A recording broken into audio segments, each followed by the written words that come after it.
जय श्री कृष्णा। हमारे आध्यात्मिक कथाएं चैनल में आपका स्वागत है। मैं आज आपके लिए लेकर आई हूँ गुरुवार व्रत की कथा। देव गुरु बृहस्पति को बुद्धि और शिक्षा का कारक माना जाता है। गुरुवार को बृहस्पति देव की पूजा करने से धन, विद्या, मान सम्मान, प्रतिष्ठा और कई अन्य मनोवांछित फल की प्राप्ति होती है। धार्मिक ग्रंथों के अनुसार गुरुवार को भगवान बृहस्पति की पूजा का विधान है। गुरुवार के दिन व्रत तथा कथा सुनने से घर परिवार में सुख समृद्धि बनी रहती है। गुरुवार की कथा। प्राचीन काल की बात है। किसी राज्य में एक बड़ा प्रतापी और दानी राजा राज्य करता था। वह हर गुरुवार को व्रत रखकर दीन दुखियों की मदद करके पुण्य प्राप्त करता था, परंतु यह बात उसकी रानी को अच्छी नहीं लगती थी। वह न तो व्रत करती और न ही दान पुण्य में विश्वास करती थी। इतना ही नहीं, वह राजा को ऐसा करने से मना करती थी। एक समय की बात है। राजा शिकार खेलने के लिए वन गए। घर पर रानी और दासी थी। उसी समय गुरु बृहस्पति देव साधु का रूप धारण कर राजा के दरवाजे पर भिक्षा मांगने आए। साधु ने जब रानी से भिक्षा मांगी तो वह कहने लगी, हे साधु महाराज, मैं इस दान और पुण्य से तंग आ गई हूँ। आप कोई ऐसा उपाय बताएं जिससे कि सारा धन नष्ट हो जाए और मैं आराम कर सकूँ।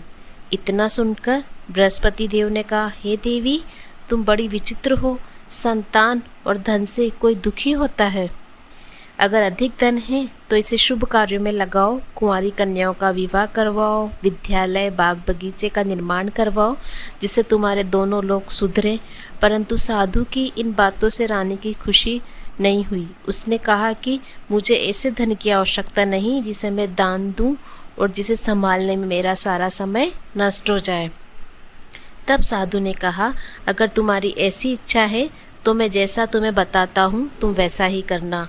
गुरुवार के दिन तुम घर का गोबर से लीपना, अपने बालों को पीली मिट्टी से धोना, राजा से हजामत बनाने को कहना, भोजन में मांस मदिरा का प्रयोग करना, कपड़े धोबी के यहाँ धुलने देना। इस प्रकार 7 बृहस्पतिवार करने से तुम्हारा समस्त धन नष्ट हो जाएगा। इतना कहकर साधु के रूप में बृहस्पति देव अंतर्ध्यान हो गए। साधु के अनुसार कई बातों को पूरा करते हुए रानी को केवल 3 बृहस्पतिवार ही बीते थे कि उसकी समस्त धन संपत्ति नष्ट हो गई। भोजन के लिए राजा का परिवार तरसने लगा। तब एक दिन राजा ने रानी से बोला कि हे रानी, तुम यहीं रहो, मैं दूसरे देश को जाता हूँ, क्योंकि यहाँ पर सभी लोग मुझे जानते हैं, इसलिए मैं कोई छोटा कार्य नहीं कर सकता। ऐसा कहकर राजा दूसरे देश चला गया।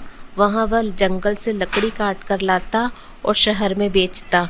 इस तरह वह अपना जीवन व्यतीत करने लगा। इधर राजा के परदेश जाते ही रानी और दासी दुखी रहने लगी। एक बार जब रानी और दासी को 7 दिन तक भोजन के बिना रहना पड़ा तो रानी ने अपनी दासी से कहा, हे दासी, पास ही के नगर में मेरी बहन रहती है, वह बड़ी धनवान है। तू उसके पास जा और कुछ ले आ, ताकि थोड़ी बहुत गुजर बसर हो जाए। दासी रानी की बहन के पास गई। उस दिन गुरुवार था और रानी की बहन उस समय बृहस्पतिवार व्रत की कथा सुन रही थी। दासी ने रानी की बहन को अपनी रानी का संदेश दिया, लेकिन रानी की बड़ी बहन ने कोई उत्तर नहीं दिया। जब दासी को रानी की बहन से कोई उत्तर नहीं मिला तो वह बहुत दुखी हुई और क्रोध भी आया। दासी ने वापस आकर रानी को सारी बात बता दी। यह सुनकर रानी ने अपने भाग्य को कोसा। उधर रानी की बहन ने सोचा कि मेरी बहन की दासी आई थी, परंतु मैं उससे नहीं बोली, इससे वह बहुत दुखी होगी। कथा सुनकर और पूजा समाप्त करके वह अपनी बहन के घर आई और कहने लगी, हे बहन, मैं बृहस्पतिवार का व्रत कर रही थी। तुम्हारी दासी मेरे घर आई थी, परंतु जब तक कथा होती है तब तक न तो उठते हैं न ही बोलते हैं, इसलिए मैं नहीं बोली। बताओ दासी, क्यों आई थी? रानी बोली, बहन, तुमसे क्या छुपाऊं, हमारे घर में खाने तक को अनाज नहीं है। ऐसा कहते कहते रानी की आंखें भर आई। उसने दासी समेत पिछले 7 दिनों से भूखे रहने की पूरी बात अपनी बहन को बता दी।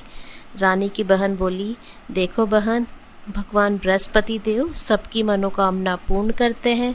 देखो, शायद तुम्हारे घर में भी अनाज रखा हो। पहले तो रानी को विश्वास नहीं हुआ, पर बहन के आग्रह करने पर उसने अपनी दासी को अंदर भेजा तो उसे सचमुच अनाज से भरा एक घड़ा मिल गया। यह देखकर दासी को बड़ी हैरानी हुई। दासी रानी से कहने लगी, हे रानी, जब हमको भोजन नहीं मिलता तो हम व्रत ही तो करते हैं, इसलिए क्यों न इनसे व्रत और कथा की विधि पूछ ली जाए ताकि हम भी व्रत कर सकें। तब रानी ने अपनी बहन से बृहस्पतिवार के व्रत के बारे में पूछा। उसकी बहन ने बताया, बृहस्पतिवार के व्रत में चने की दाल और मुनक्का केले की जड़ में अर्पित करें और दीपक जलाएं। व्रत तथा सुने पीला भोजन ही करें, इसमें बृहस्पति देव और भगवान विष्णु प्रसन्न होते हैं। व्रत और पूजा की विधि बताकर रानी की बहन अपने घर लौट गई। 7 दिन के बाद जब गुरुवार आया तो रानी और दासी ने व्रत रखा। वह घुड़साल में जाकर चना और गुड़ लेकर आई, फिर उससे केले की जड़ तथा विष्णु भगवान की पूजा की। जब पीला भोजन की चिंता को लेकर दोनों बहुत दुखी हुई। चूँकि उन्होंने व्रत रखा था इसलिए बृहस्पति देव उनसे प्रसन्न थे। वह एक साधारण व्यक्ति का रूप धारण कर 2 थालों में पीला भोजन दासी को दे गए। भोजन पाकर दासी प्रसन्न हुई, फिर रानी के साथ मिलकर भोजन ग्रहण किया। उसके बाद वह सभी गुरुवार को व्रत और पूजा करने लगी। बृहस्पति देव की कृपा से उनके पास फिर से धन संपत्ति आ गई, परंतु रानी फिर से पहले की तरह आलस्य करने लगी।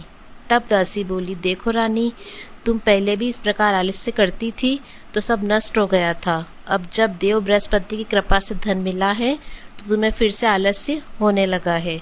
रानी को समझाते हुए दासी कहती है कि बड़ी मुसीबतों के बाद हमने ये धन पाया है, इसलिए हमें दान पुण्य करना चाहिए, भूखों को भोजन कराना चाहिए, धन को शुभ कार्यों में करना चाहिए। इससे तुम्हारे कुल का यश बढ़ेगा, स्वर्ग की प्राप्ति होगी, पितृ प्रसन्न होंगे।